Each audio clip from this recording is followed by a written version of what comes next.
بسم اللہ الرحمن الرحیم۔ السلام علیکم ورحمۃ اللہ وبرکاتہ۔ الحمد للہ رب العالمین والصلاة والسلام علی اشرف الانبیاء والمرسلین محمد وآلہ وصحبہ اجمعین، اما بعد۔ حاضرین و ناظرین، یہ درس نمبر 1167 ہے اور آج سورۃ الکہف کی 2 آیتوں کی تلاوت اور تشریح کی جائے گی، آیت نمبر 32 اور 33، 32 اینڈ 33۔ چلیے سب سے پہلے ہم ان 2 آیتوں کی تلاوت کرتے ہیں، لفظی ترجمے اور ترجمے کے بعد تشریح کرتے ہیں۔ اعوذ باللہ من الشیطان الرجیم، بسم اللہ الرحمن الرحیم۔ وَاضْرِبْ لَهُمْ مَثَلَ الرَّجُلَيْنِ جَعَلْنَا لِأَحَدِهِمَا جَنَّتَيْنِ مِنْ أَعْنَابٍ وَحَفَفْنَاهُمَا بِنَخْلٍ وَجَعَلْنَا بَيْنَهُمَا زَرْعًا كِلْتَا الْجَنَّتَيْنِ آتَتْ أُكُلَهَا وَلَمْ تَظْلِمْ مِنْهُ شَيْئًا وَفَجَّرْنَا خِلَالَهُمَا نَهَرًا۔ صدق اللہ العظیم۔ لفظی ترجمہ یوں ہے، وَاضْرِبْ، اور آپ بیان کیجئے، لہم، ان کے لیے، مثلا ایک مثال، رجلین، 2 آدمیوں کی، جعلنا، ہم نے بنائے تھے، لأحدہما، ان دونوں میں سے ایک کے لیے، جنتین، 2 باغ، من اعناب، انگوروں کے، وحففناہما، اور ہم نے باڑ لگاتی دی تھی دونوں کے گرد، بنخل، کھجوروں کے درختوں کی، وجعلنا، اور ہم نے کی، بینہما، ان دونوں کے درمیان، زرعا، کھیتی، کلتا الجنتین، دونوں باغوں نے، آتت اکولہا، کہ پھل اپنا دیا، ولم تظلم، اور نہ کم کیا، منہ، اس میں سے، شیئن، کچھ بھی، وفجرنا، اور ہم نے جاری کر دی، خلالہما، ان دونوں کے درمیان، نہرا، ایک نہر۔ ترجمہ یوں ہے، اور اے پیغمبر، ان لوگوں کے سامنے ان 2 آدمیوں کی مثال پیش کرو، جن میں سے ایک کو ہم نے انگوروں کے 2 باغ دے رکھے تھے اور ان کو کھجور کے درختوں سے گھیرا ہوا تھا، اور ان دونوں باغوں کے درمیان کھیتی لگائی ہوئی تھی، دونوں باغ پورا پھل دیتے تھے اور کوئی باغ پھل دینے میں کوئی کمی نہیں چھوڑتا تھا، ان دونوں کے درمیان ہم ایک نہر ہم نے جاری کر دی تھی۔ ان 2 آیتوں میں 7 باتیں بتائی گئی ہیں۔ پہلی بات، پیغمبر ان لوگوں کے سامنے ان 2 آدمیوں کی مثال پیش کرتا ہوں۔ دوسری بات، جن میں سے ایک کو ہم نے انگوروں کے 2 باغ دے رکھے تھے۔ تیسری بات، ان کو کھجور کے درختوں سے گھیرا ہوا تھا۔ چوتھی بات، ان دونوں باغوں کے درمیان کھیتی لگائی ہوئی تھی۔ پانچویں بات، دونوں باغ پورا پھل دیتے تھے۔ چھٹی بات، کوئی باغ پھل دینے میں کوئی کمی نہیں چھوڑتا تھا۔ ساتویں بات، ان دونوں کے درمیان ہم نے ایک نہر جاری کر دی تھی۔ بزرگان محترم، سورہ کہف کی آیت نمبر 32 تا 42، ان 11 آیتوں میں ایک واقعے کا ذکر ہے جس میں 2 افراد کا ذکر ہے، ایک باغ والے کافر اور مشرک کا، اور دوسرے مومن اور موحد کا۔ اس سلسلے میں مفسرین نے متعدد باتیں لکھی ہیں، جن کی تفصیلات یہ ہیں۔ صاحب معالم التنزیل نے اپنی کتاب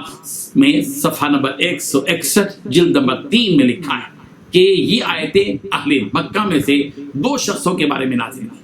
دونوں بنی مخزوم میں سے تھے۔ ایک تو حضرت ابو سلمہ رضی اللہ عنہ تھے، جو رسول رحمت صلی اللہ علیہ وسلم سے پہلے حضرت ام سلمہ رضی اللہ عنہ کے شوہر تھے، اور دوسرا شخص جو کافر تھا وہ اسود بن عبد الاسد تھا۔ یہ ایک قول ہے۔ دوسرا قول یہ نقل کیا گیا ہے کہ یہ واقعہ جو ان آیات میں بیان کیا جا رہا ہے مسلسل، یہ بنی اسرائیل میں سے 2 شخصوں کا واقعہ ہے جو آپس میں دونوں بھائی تھے، ایک مومن تھا اور دوسرا کافر۔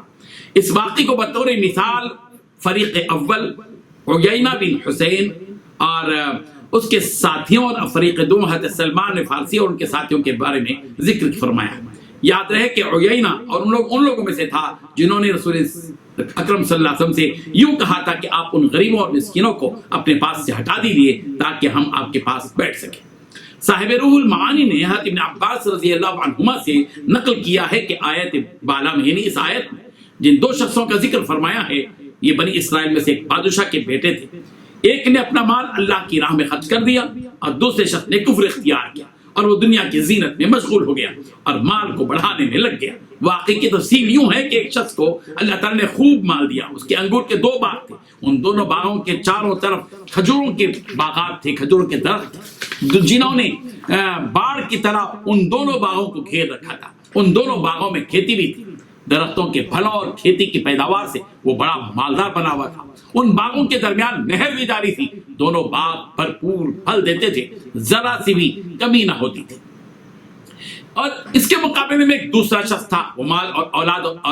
اولاد کے اعتبار سے، آل کے اعتبار سے زیادہ حیثیت والا نہیں تھا، جس شخص کے باغ تھے اسے بڑا غرور تھا،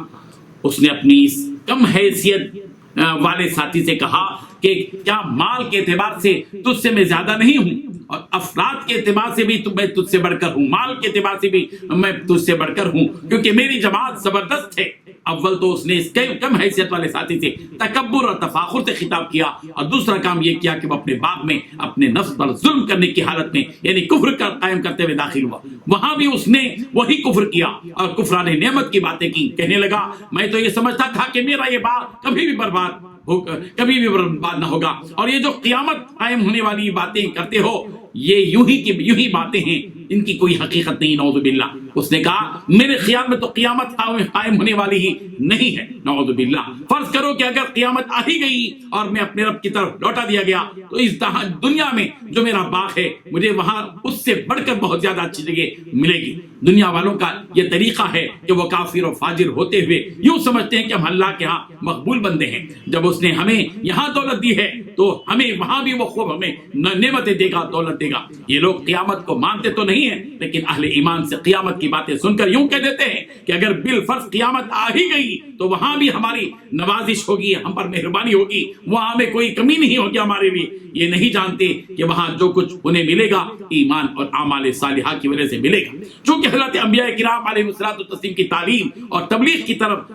جو ہے وہ لوگ دھیان نہیں دیتے تھے، توجہ نہیں دیتے تھے، اس لیے روز جزا میں جو نعمتیں ملے گی ان نعمتوں کے ملنے کے قانون سے وہ واقف نہیں ہوتے تھے، اور بہت سی مرتبہ حقیقت جانتے ہوئے بھی اہل ایمان کے سامنے مزوری کر کے اپنے آپ کو دونوں جہانوں میں برتر اور بہتر بتانے کی کوشش کرتے تھے، خود ہی خیال جما لیتے تھے کہ ہم یہاں بھی بہتر ہیں تو قیامت کے دن وہاں بھی بہتر رہیں گے۔ وہ جو اس کا ساتھی تھا جس سے اس نے غرور کی باتیں کی تھی اور اسے اپنے لیے گھٹیا بتایا تھا، اس نے اول تو اسے آر دلائی غریب کو، مومن کو، اور ایک اچھے انداز میں اس کی نادانی اور بے وقوفی پر متنبہ کیا اور کہا کہ جس ذات پاک نے تجھے مٹی سے پھر نطفے سے پیدا کیا، یعنی جو مومن ساتھی ہے اس نے اپنے اس کافر ساتھی کو سمجھایا اور بتایا اس کی حقیقت کہ جس ذات نے تجھے مٹی سے پھر نطفے سے پیدا کیا، پھر تجھے صحیح سالم آدمی بنایا، کیا تو نے اس کے ساتھ کفر کیا؟ یعنی تجھے ایسا نہیں کرنا چاہیے تھا، چونکہ آدم علیہ السلام مٹی سے پیدا ہوئے جو ہر انسان کے باپ ہیں، اور پھر ہر انسان نطفے سے پیدا ہوتا ہے جو رحم مادر میں جاتا ہے، اور اس کے ساتھ یہ بھی بتا دیا کہ دیکھ رحم مادر میں نطفہ پہنچ کر جو بچہ بن کر باہر آتا ہے ضروری نہیں ہے کہ وہ ٹھیک ہو اور اس کے آدھا سے ہی سالم ہو، تجھے اللہ نے پیدا فرمایا ہے اور مزید کرم یہ فرمایا اللہ نے کہ تیرے اعضاء کو صحیح سالم بنایا، اور مزید کرم یہ فرمایا کہ تجھے مرد بنایا، بجائے مومن بندہ بننے کے تو کافر ہو گیا، تو ہے ایسی سمجھ۔ اس کے بعد اس مومن بندے نے اپنا عقیدہ بتایا اور یوں کہا کہ اللہ میرا رب ہے اور میں اپنے رب کے ساتھ کسی کو شریک نہیں کرتا۔ اس کے بعد اس مومن موحد نے اپنے مخاطب سے کہا، کافر ساتھی سے کہا کہ اللہ تعالیٰ نے جو تجھے باغ کی نعمت دی ہے تجھے اس نعمت پر شکر گزار ہونا چاہیے۔ باغ میں جا کر تو نے یوں کہا کہ میرے خیال میں یہ باغ کبھی برباد نہ ہوگا، اور تو نے قیامت کے آنے کا انکار بھی کر دیا، اس کے بجائے تجھے یہ کہنا چاہیے تھا کہ ماشاء اللہ لا قوت الا باللہ، یعنی اللہ جو چاہتا ہے وہی ہوتا ہے اور اللہ کی مدد کے بغیر کوئی قوت نہیں ہے۔ یہ باغ صرف اللہ تعالیٰ کی مشیت سے وجود میں آیا ہے، اسی نے تجھے اس پر قبضہ دیا ہے، جب وہ چاہے گا اسے برباد کر دے گا اور تو دیکھتا رہ جائے گا۔ رہی یہ بات کہ میں تجھ سے مال و اولاد میں کم ہوں تو یہ بات میرے لیے کوئی غمگین اور متفکر ہونے کی نہیں ہے، مجھے اللہ تبارک و تعالیٰ سے امید ہے کہ قریب